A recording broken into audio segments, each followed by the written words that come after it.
Talk about a transformation. President Trump's expected to sign an executive order pausing visas from 7 countries considered to be terror hotspots that are on the screen right now. Plus, the Syrian refugee program will be halted.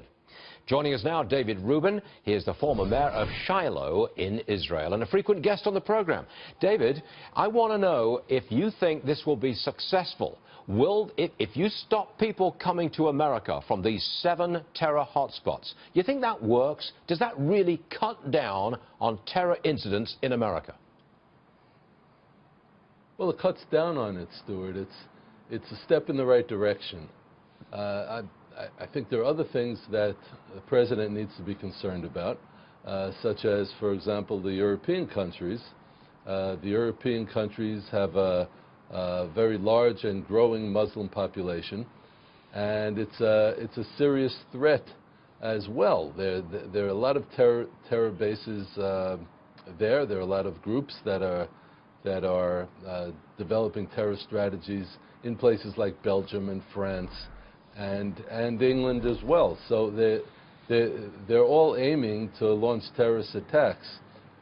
So yes, it's a step in the right direction, but a lot more needs to be done. Okay, now next month, President Trump meets with Bibi Netanyahu, and I understand that the issue of moving the U.S. Embassy to Jerusalem will come up. I also understand that Prime Minister Netanyahu doesn't want that move to take place.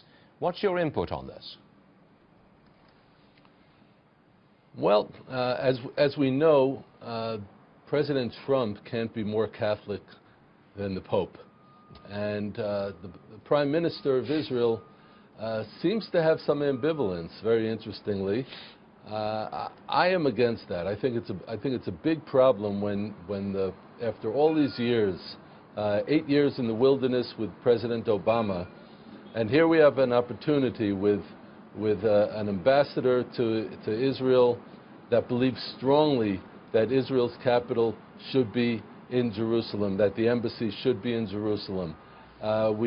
We have other members of the administration that feel that way as well.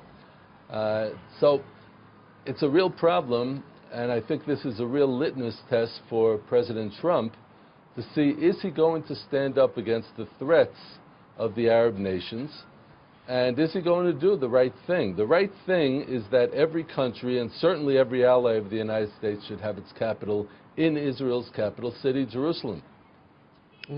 At the end of the day, say 4 years from now, do you think America's embassy will be in Jerusalem? I certainly hope so. Look, I think that a lot, as you said, a lot will depend on the Prime Minister of Israel. I know that his major concern is the nuclear threat from Iran and the Iran deal and abrogating the Iran deal in whatever way possible. I know that that is his major concern. Okay. But he also has some of his local issues. There are corruption charges against him, and I think that he might be looking not to do something too controversial at this time. Understood. David Rubin, always a pleasure. Thank you, sir. We appreciate you being with us.